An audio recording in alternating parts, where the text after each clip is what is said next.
Everybody, morning. Welcome to the show once again, everybody. And I guess let's get crack-a-lackin', shall we? What do you say? Another day in the neighborhood, another day in the neighborhood. And I've been been building these AI agents. I've been talking about it. I got my Mac Studio last week. Guess it came while I was still in Florida. Spent the weekend rolling out an AI agent, and you know, what's the fun of one if you can't have two? So now I have two AI agents, and the biggest takeaway, first thing, I guess, is that they're freaking just as lazy as every other language model and AI agent and everything else I've used. We have to institute like a third agent that's like the cattle prod to make sure it keeps all the other ones on task, I guess. It's funny, just like humans, we create something that's freaking lazy. It just amuses me. Like that's the key takeaway. They take like the shortest. It's like I asked one to write me, to look at my YouTube channel and write me a monologue for the day in a similar fashion to what I do, and he gave me like a 300 word thing and said, "Here you go." I said, "No, it needs to be 8 to 12 minutes long. That's like 1,100 words." It goes, "Oh, this meets that criteria." I'm like, no, it does not. And I was like, "Oh, let me go work on that." Come on now. Anyway, welcome, my morning monsters. Welcome back to the show. Grab your poison of choice. For me, it's this white can of liquid ambition, because today we're going to talk about something beautiful. We're going to talk about a government mandated, market forced, multi-trillion-dollar crisis that might make a handful of people a little bit of cash. And you, my friends, could be on the right side of it.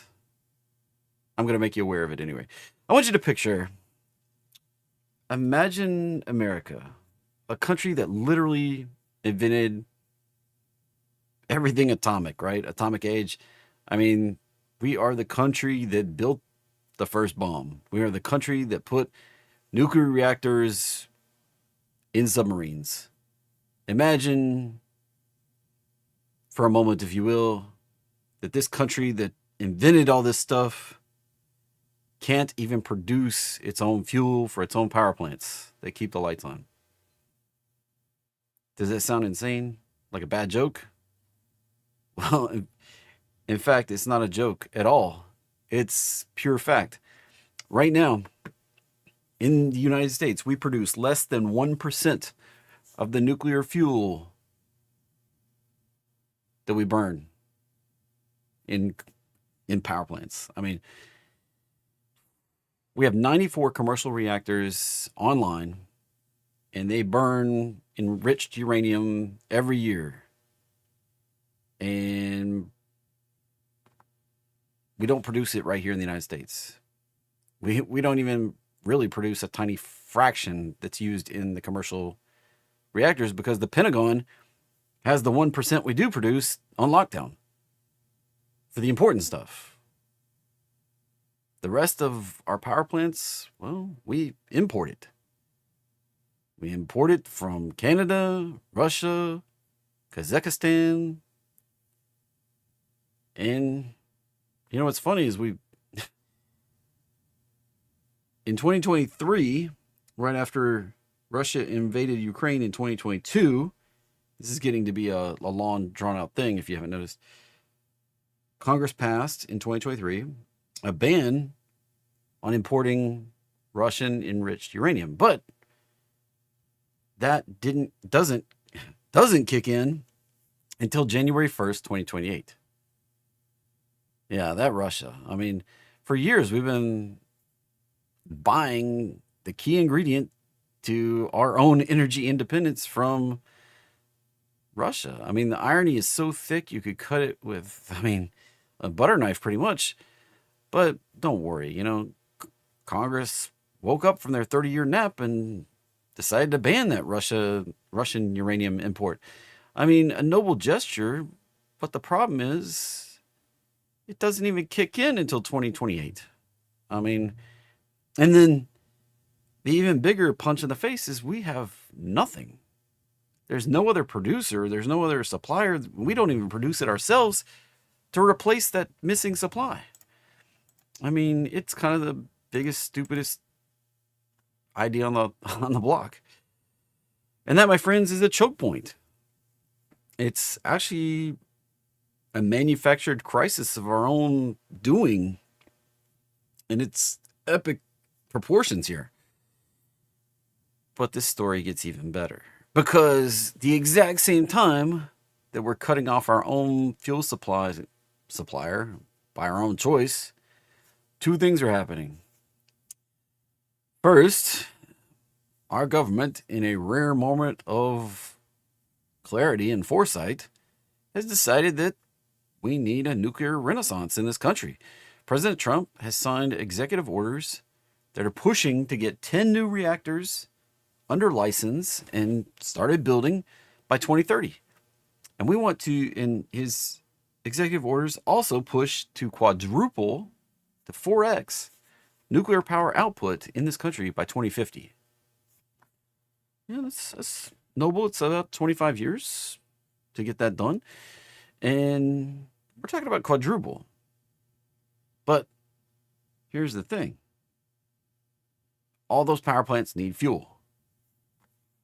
Where do we get the fuel? And this is what brings us to the paradox and an absolute excellent question. Now, the second part of this whole irony-filled story, and this might be the big kicker, the AI revolution, I was talking about my agents, the AI revolution, it's here. It's hungry for power. And all those data centers, all those GPUs, training up our next generation of overlords, they consume biblical amounts of electricity. And the tech giants have realized that solar panels and windmills and batteries probably not going to cut it. They need some 24/7 carbon-free, reliable power. They need some nuclear power. Well, how do I know? Because they're actually spending billions of dollars to get it. I mean, Microsoft just dropped $16 billion on a 20-year deal to restart a reactor at 3 Mile Island. Yeah, I mean, that's, if you missed it in the news, that's the same 3 Mile Island that had a problem years back. They're literally resurrecting a nuclear ghost to power some AI ambitions. They're partnering with Constellation Energy, the ticker CEG, Charlie Echo Golf, to make this happen. Google, they're not sitting on their laurels. They're not waiting around. They signed a deal with a company called Kairos Power to build a whole fleet of new SMRs, small modular reactors. Amazon is actually putting $20 billion in the pot to turn a site in Pennsylvania into a nuclear-powered AI data center campus, and is backing a small modular reactor company, an SMR company called X Energy. And Meta, Facebook, not to be outdone, has put out a call for up to 4 gigawatts of nuclear power. They've signed a deal with Vistra, VST, Victor Sierra Tango, TerraPower, and a fascinating little company that has no revenue called Oklo. That's Oscar Kilo Lima Oscar. So, do you see the picture yet here? The government is demanding more nuclear power. Big tech is thirsty for more nuclear power, but we don't have fuel to turn them on. The demand is about to hit a vertical wall, and supply is dropping off that 2028 mandated cliff. I mean, this is not like a forecast. This is like the reality of the situation. This is an inevitability. of a crisis scheduled with a Congress mandated deadline. So how do you make money, right? How do you turn this into gold in your account or dollars in your account? It's the choke point, right? It's in the companies that are about to solve this crisis. The government has already earmarked and pumped out $2.7 billion for what one industry executive calls a second Manhattan Project to actually start rebuilding our domestic uranium enrichment capacity from essentially scratch. The star of the show is Centrus Energy. The ticker on that one, LEU, Lima Echo Uniform. These guys are the only company in the United States with a license to produce high-assay, low-enriched uranium, HALEU, that these next-generation reactors need. They're the only ones with the license. So if you want to pick the one horse to bet on, LEU is it. They've got a $900 million award from the Department of Energy right now. Last year, their stock went from around $49 to a crazy $464. And as the market, saw that was a little crazy, it pulled back to around 200. The market has a short-term memory, but this 2028 deadline, it's on the calendar unless Congress acts and changes something. This is the purest play on the couch. It's playing off the crunch. Maybe eating Captain Crunch on the couch. I don't know. And they're literally building, it's a bottleneck, right? Now, they're not the only ones, though. They're not the only ones that you could play. They're not the only way to make some cash in this thing. You've got miners who actually pull raw uranium mineral out of the ground. The biggest publicly traded company in this game is Cameco, Charlie Juliet, CCJ. It's a Canadian giant. They actually own a lot of Westinghouse that produces reactors. A lot of these companies are ordering Westinghouse reactors from Cameco. And as uranium prices continue to climb past $100 a pound, Cameco prints money. If you don't want to pick up individual miners, you can grab an ETF like the Global X Uranium ETF. I have a piece of this, URA. That's Uniform Romeo Alpha. Or you can grab the Sprott Uranium Miners ETF. That's URNM, Uniform Romeo November Mike. And then you have the reactor builders themselves. SMRs, hot new thing. NuScale Power, their ticker, SMR, at Sierra Mike Romeo. They were one of the first ones to get a small modular reactor design approved in the US so far. Oklo, which I mentioned earlier, is not just building reactors for Meta. They're also working on a recycling project for nuclear waste to be able to turn that into new usable fuel. That's a whole new source for powering this whole new revolution. Potential game changer in the game if you don't have hundreds of casks of nuclear waste sitting around at all the nuclear facilities. And don't forget the guys that make the parts. These plants, these power plants, they need parts. BWX Technologies, Bravo Whiskey X-Ray Tango, BWXT. They build nuclear propulsion units for the Navy. They've been doing this for decades, and we've never had a single Navy reactor melt down. They're designed to run for years. So here's the framework. The mental model for today, we've got a nuclear choke point.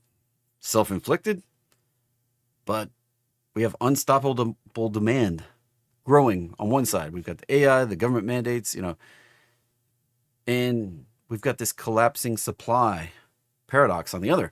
The Russian ban, decades of neglect, the fact that we basically destroyed all our infrastructure to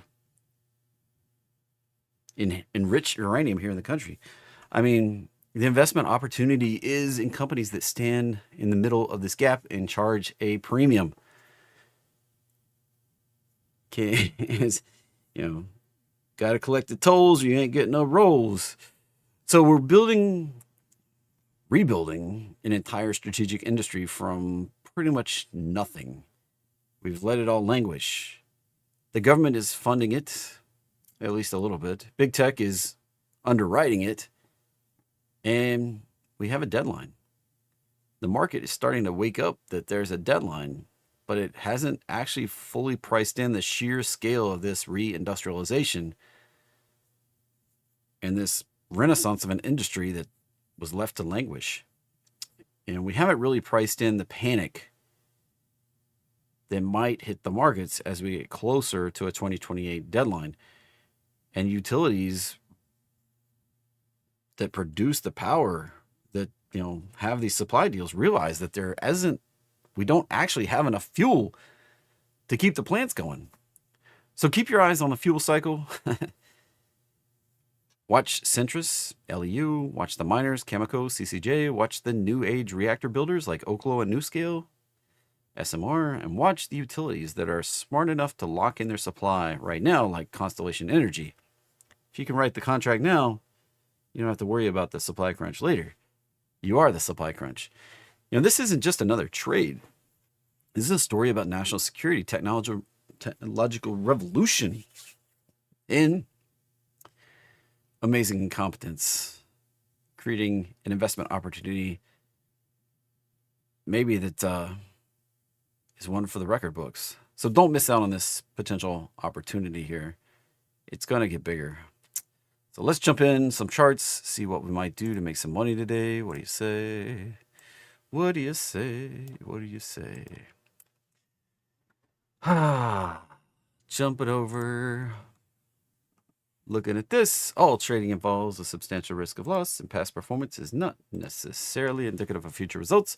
Past performance, that means things I did in the past, things I said in the past, predictions I made in the past, that's it's in the rearview mirror.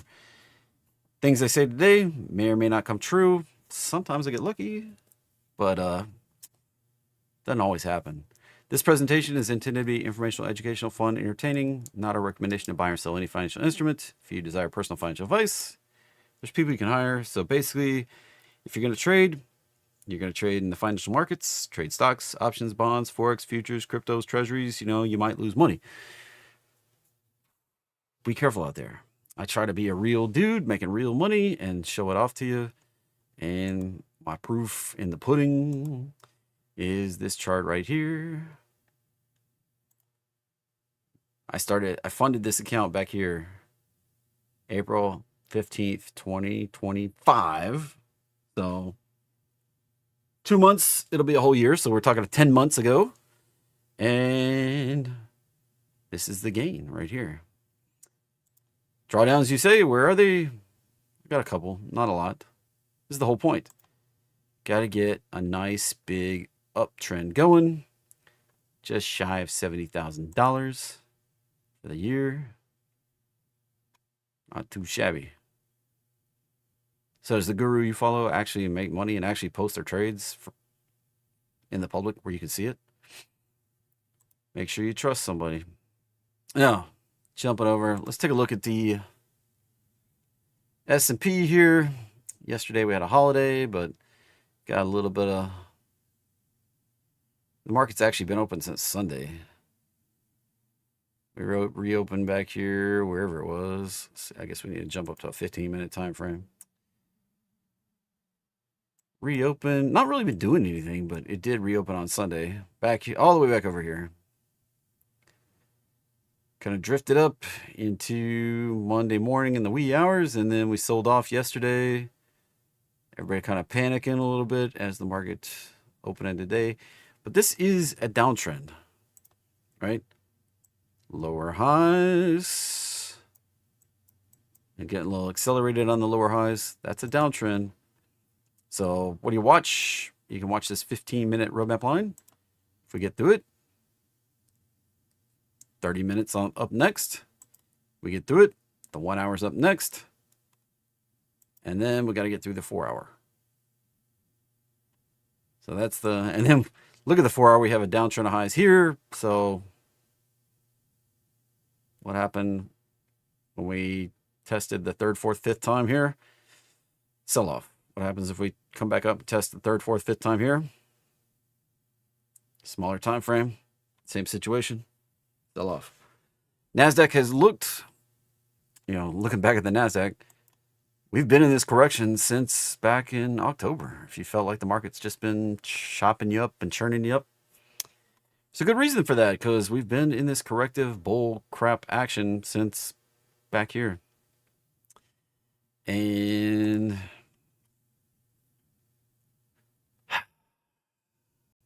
that was the first down. There's the retrace. Probably working on this. Next move down. It's probably got to go lower low than what we've had back here in November. That drop in November was the first sell-off. Now we're working on the final move, maybe, or it could turn into something deeper. But right now, this looks like a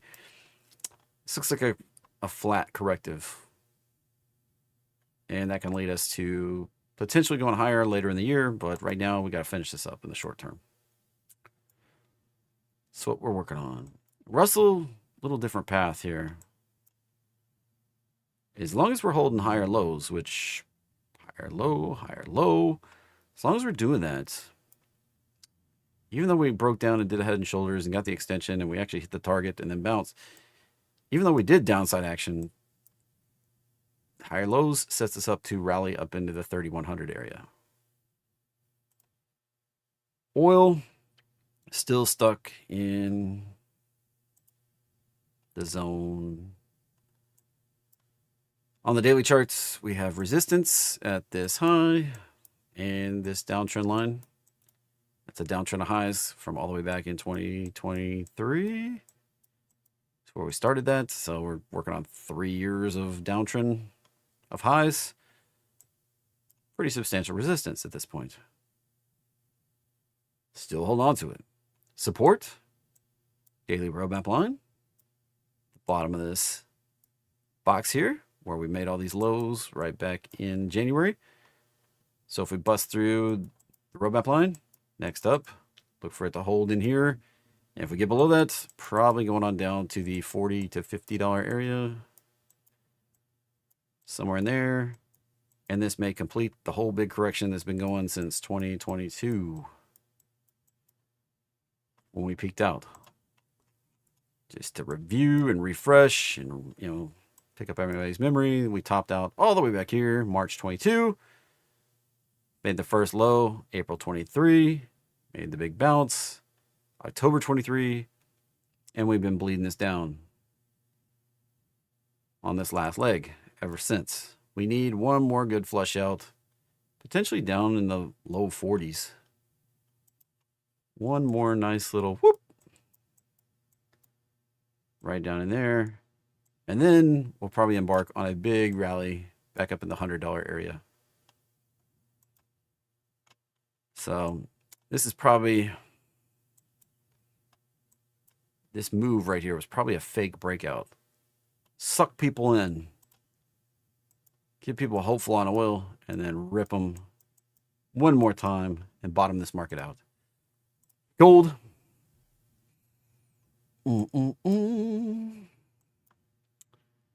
Held under the 618. So there's kind of a, I don't know what you call it, like a dichotomy of patterns here. We could either complete this C wave up to an ideal level, or since we did make a nominal higher high than that high right there, that pattern could be complete and this be working on the next leg of the flush out. I don't know which one it is. Looks like the gold rush trade is a bust. Silver probably got to come on down into the 50 area, maybe. Poke down at least to 60. I'd love to see it down to 50. That would just be perfect. Bitcoin, continuing to chop it up here. Now, I mentioned yesterday during the crypto special, if you missed it, you go back and watch it. This is starting to be one of my least favorite patterns. A watermelon seed squeeze. It's a diagonal of some sort. Triangle, I guess more accurately. 1, 2, 3, 4, 5. 1, 2. Will it break higher or will it break lower? I don't know. It's kind of a coin flip thing. Now, we came into it down. So usually we only see these in B waves, but so that's the big question here. Is this first move up the A wave, and then we're actually doing the B wave right here, which would be 1, 2, 3, 4, 5. So we may do it like this, and then get a C wave pop. This be the A, this be the B, and then we get a C wave up into here, and then we take it down again. I don't know. I can't say with any certainty what we have cooking here, but that lower highs, higher lows situation is formed up here. Brings uncertainty. Ethereum, kind of the same low consolidation. That can easily lead to lower lows. Dollar. So we made an initial move up. We made a retrace. We held the 618. So it's looking like an A, a B, and the C would target right back up to the roadmap line right here, around 98. And that can lead to another lower low. So dollar pushing higher. Gold, oil pushing lower. Silver lower. It's just kind of they're correlated when they're correlated, not when they're not. But in general, when the dollar is rallying, puts down pressure on prices for gold and oil and silver. And when dollar is dropping, it puts upward pressure on the prices for gold, oil, silver. But there's other dynamics that play out in the market. So it's not just a one-to-one relationship there.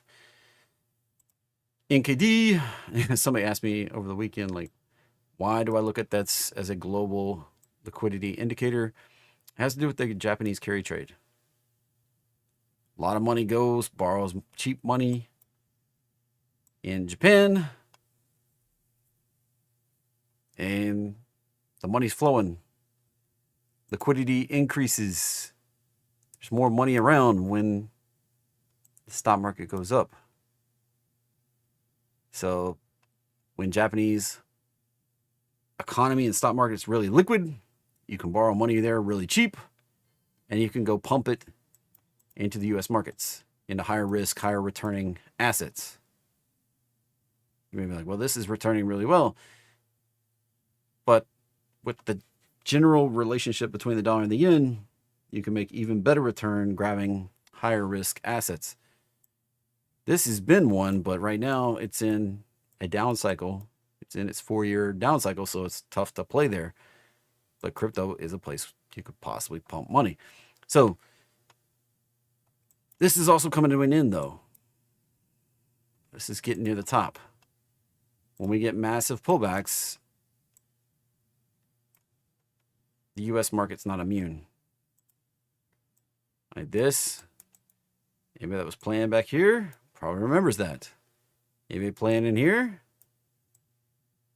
And we all talked about it being the, Liberation Day pullback, but really, it was a global liquidity pullback that exacerbated the problem. It's what really made the drop. And that drop in Liberation Day last year was actually bigger than the COVID drop. Nobody talks about it like that. It was actually bigger than the COVID crash. Everybody thinks COVID crash was so horrible, but the Liberation Day pullback was even bigger. It only lasted 10 days longer, so it was really fast too. Blows my mind a little bit when I actually put numbers to numbers. Apple dumpling. Let's crack a lack in here. Coming back to the daily roadmap line. And we did set up the potential for this to rally on higher. I warned, though, historically, Apple's not the best trend pullback continuation stock. So be careful out there. It may work, may not. Amazon, on the other hand, still hunting that lower fib. Maybe that 618 bounced. Looking for the bottom. Now, Elliott wave wise and proportion wise and count wise and all the different things I look at, we're imminently hunting for the bottom here on Amazon. If it breaks the pattern, it's a bummer, but this has giant upside potential holding this area and going higher, but we have to prove it. We actually have to make the bottom, have to move up, have to get through the daily roadmap line and do bullish things to get the continuation. If we don't do bullish things, the potential is it broke the pattern, and even though it's set up really nice bullish upside potential, it doesn't work out. They don't all follow the patterns. They don't all always do. I mean, it's like I say in the market, anything's possible. It's not very probable. The probable thing right now with the pattern it's got is to go higher, but it's possible that it just crushes the pattern and goes lower. It's possible. Google. Looks like we're still putting the down pressure, coming back to the roadmap line. Be what I expect. Somewhere out here. Come back down. Find support there. Go higher. If we get through it though, this zone would be the next level of support I'd be looking for on Google. Meta. Pushing a little deeper than I want to see, but we did that on this last one too. So at this point we have 1, 2, 3, 4, and this can't be a 5, like, unless this is a leading diagonal, which is very messy. This is probably more like a 1, 2, 1, 2 of some sort, and we're looking for explosive upside. But it could do another like 1, 2 before we actually get going. And this is like a years long setup. 1100 to 1300 is where our target is, unless you can basically set a stop here. If we get below 600, this is not working out. So we got 30 points of cushion here. Get below 600, it's doing something else. It messed up the pattern for now. Now I can rebuild the whole pattern, but right now it would mess up this beautiful pattern for going higher that it started setting up back at Thanksgiving. Microsoft still hunting a bottom. Looks like it's going to reach down to 380. Nvidia, golly, man. So I've been warning about this one. 195 is the upside resistance. This roadmap line around 175 is supports, and if we can push below it and stay below it, we keep popping back up every time we touch it here, but not getting off of it. It's kind of riding dirty. Keeps riding that roadmap line. If we get below it, probably coming down here to the 150 zone, right down in here where we broke out of, that was the highs back in 2024 coming into 2025. And we haven't retested it since. We popped above back here in June last year. So highly likely we come back down and prove that that's a support zone. And if it's not, we're going to come deeper, probably down around 120. So be careful on Nvidia, Tesla, Salam. Back to the roadmap line one more time. Really want to see this get going. That looked like a really strong push higher, but then the market forces, there's not very many stocks that are going to buck the trend of the market. When the market is pulling back, this is why I start at the indexes every day. When the market's pulling back, 90% of stuff is going with the market. Only a very few special stocks can buck the trend of the market. And usually they can't do that for very long either. One particular day, 2 particular days. And very, very, very rarely, like the 1% can buck the whole market trend and just do whatever it wants to do. So market trend weighing on this. It could push it down deeper before we can bounce if the market trend keeps pulling us down here. Has the setup to go higher, but the market trend is just not working with us here. A little bit of bounce, a little bit of reprieve, and this thing could be like a rocket ship, but market trend just keeps weighing on it right now. Has the upside pattern, has that upside potential, but the market trend just keeping it from going. Netflix, on the other hand, once we broke below the support right here, I said we were coming down to the 60 to 70 zone, and that's probably where we're going. We're at 75 now, so got 5 or 6 points, and then we're in the zone. But that leaves us another 10 points to the bottom of the zone, so it could be anywhere from, you know, $6 to $16 down, you know, to find that bottom on Netflix, and then we'll see what holds. If we start pushing on down below 60, things could get pretty nasty. We're talking about 20 below that. That would make that that split we did back there in November look like a horrible decision, right? So I go pull gainers, things moving up in the pre-market, put them on the gainers list. I pull decliners, things moving down $2 or more, put them on the decliners list. Kind of hunt for opportunity. Then about 10 o'clock, we come back around and look for opportunity by looking at the gamma exposure on SPY and QQQ. So I'm going to poke through a few of these.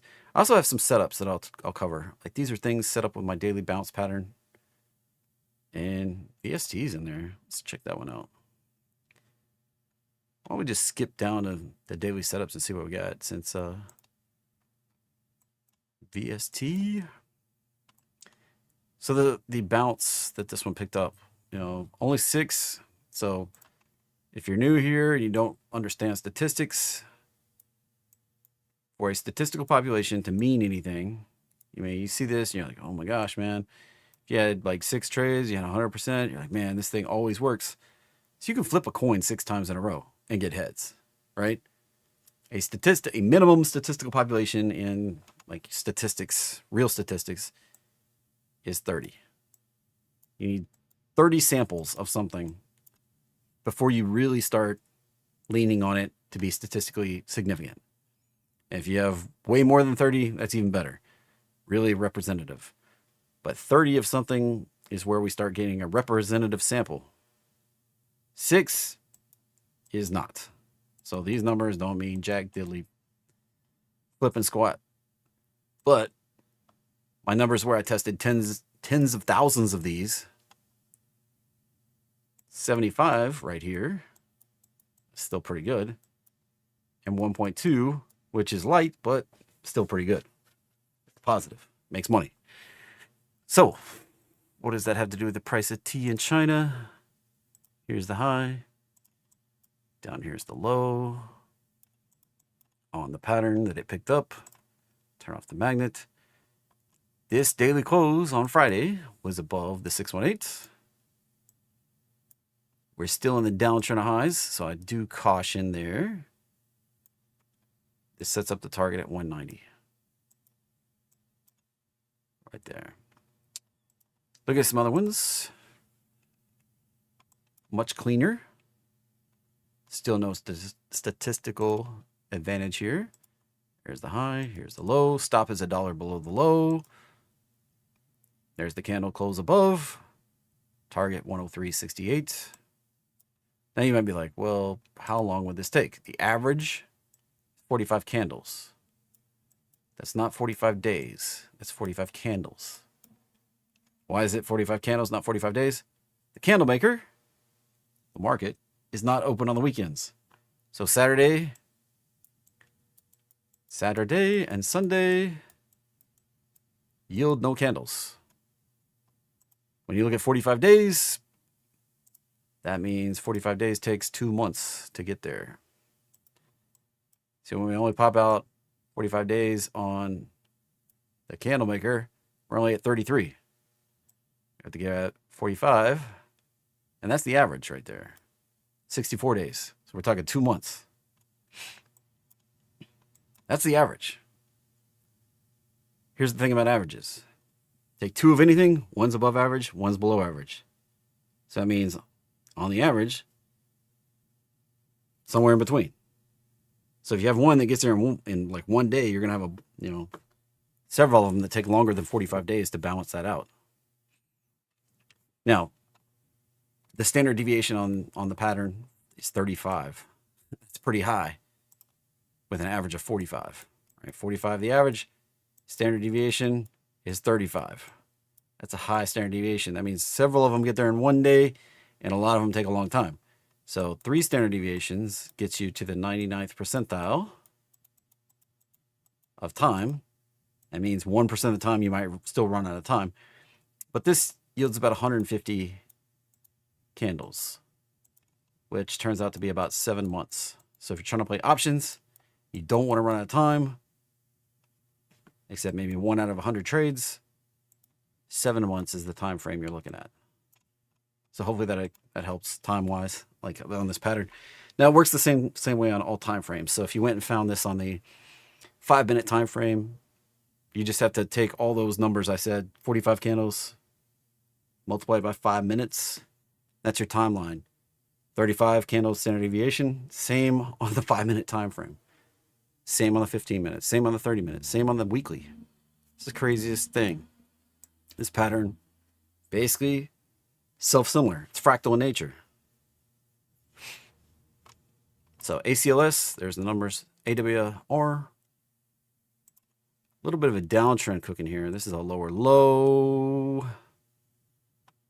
Not keen on that. 77 target. 45, 88. These numbers mean something. Right here, this is good. This is good. This is good. It's reasonable to expect this to pop on up and hit that, even though we have a little bit of a downtrend cooking. This stock tends to do this pattern and do it successfully. So trend, pullback, continuation is the pattern. And this stock tends to do it. So AWR doesn't look too bad. PDFS, last one worked out pretty well. Talked about that a few months ago. Here's the high, here's the low. Entry, 38.77, stop $1 below low. 12 trades, 75, 1.6, just an average one. PLMR, that one fired off and stopped out and then is firing off again. So this is let the zoomer up here. It's like 2 candle pullback, did stop out the last one, $1 below the low, and now we're entering again, 138 upside. A little bit of volatility there. Zooming back out to look at this one. Usually the algorithm filters out the volatility, but it liked that one for whatever reason. Passed the volatility test. Here's the high, here's the low. Entry right there, 257 target, 1866, 1.6, just an average. Already hit VST and WTRG. And this one picked up that high, that low. Whoop, missed the low. Almost to the target at 40.65. 63.77.2. That's a pretty, that one's almost a sure bet, but didn't give you much to trade on because the candle Friday was already most of the way to the target. Now, we have found that when the risk to reward, so you take into consideration your risk, here's the low, $1 below the low. That's your actual stop. Your entry point would be right here. The dollars it takes to get there. So what would this look like, right? What would it actually look like? You can actually grab a tool like this right here. You would get in right now. Your target would be right there. Your stop would be not here, but at 35, 36. Right there. And this tool kind of tells you your risk reward. You see the risk very large compared to a small upside reward. The risk is 4.29. The reward is $1. as that approaches 7 for any of these patterns,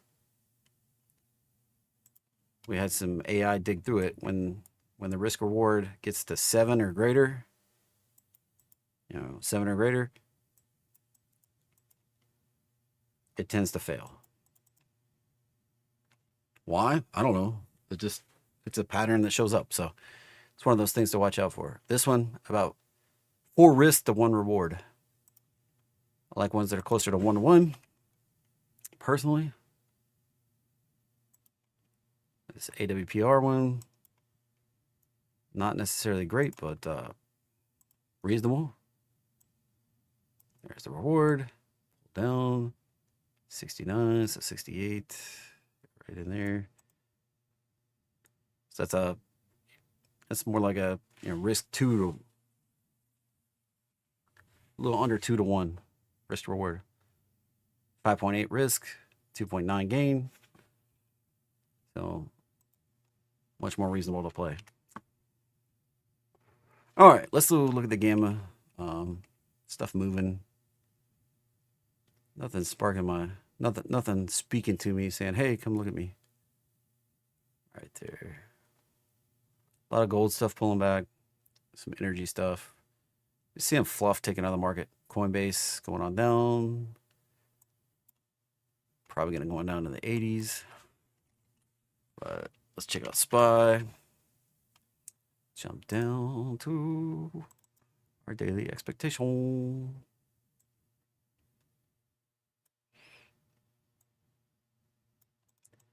Let's go read some gamma charts and see what we got cooking. All right. Where did the gamma chart go? Heat map. Loading her up. This is bullflow.io. Links in the description if you want to jump on this. I look at it for gamma. Oh, looks like we're probably going to be pushing down here to Friday. Now we could get there early. Big level down at 670. So there's still big levels even below that. Whew. 670 may not be the bottom. Not really much on the upside either. So a lot of put plan. Man, 675, big level for today. May hang out there. So I'm going to go with 670 and 680 is the range.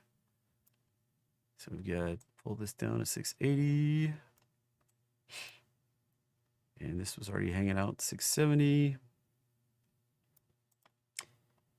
And then 675, probably where we're gonna. That's just based on this chart. So let's look at the levels. See what we got cooking here. Today is the 17th. So that's right there. There's the 20th.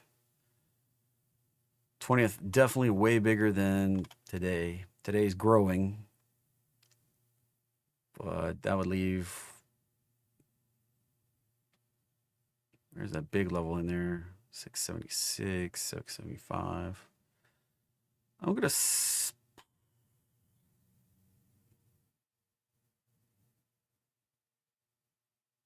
Yeah, let's actually go with 677 as the place that screws. Like 677 screws all those call holders and all these put holders. So. But the level today is small. I wish we could just look at today's kind of level playing field, but we go with. We'll pull this up to 676. That doesn't mean we don't rally a little bit, hit the top of the box, or drop all the way out to the bottom of the box. That's kind of what I'm seeing right at the moment. QQQ.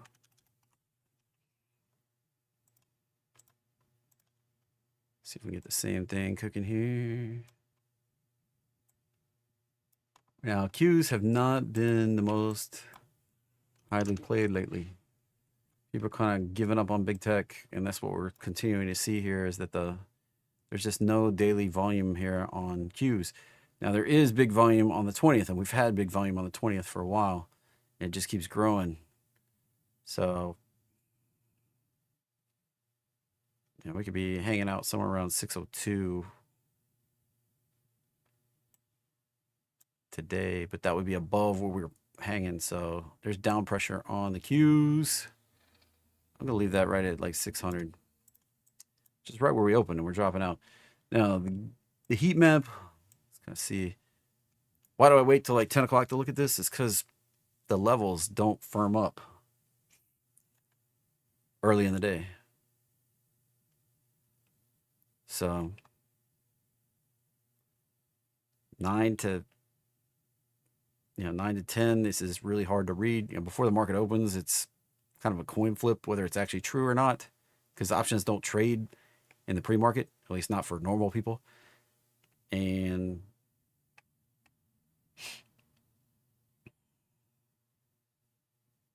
I can make the case to go down to 585. Big levels up here though, so 600. That's why I put that up there. It looks like we have up pressure in Qs. They may have overplayed their hand to the downside. There is a big level down here though. It's not much smaller than this. And we're sitting right in between. So it's like I saw this on SPY last week where we had potential to go higher and potential to go lower. And we went for the big level, even though they were kind of balanced. So this one we may see some upside on Qs while we see down pressure on SPY. But we have a clear path going higher and going lower into Friday. And we may go visit both of them. So outline this 600 down to 585 on the bubble. It's gonna pull way down here. Let's go 601 because there's actually a level, a little bit of level, much smaller, but 601 and then 585, which leaves a lot of room to the downside here. So if you're gonna play, then beer money trade later, keep that in mind at 585.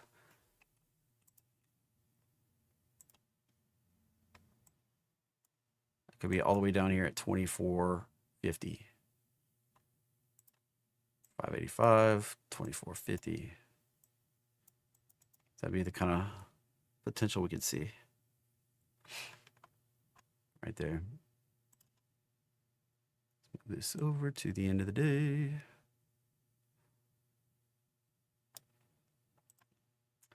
So between now and the end of the day, we could see a trip down. So be careful out there. Be careful.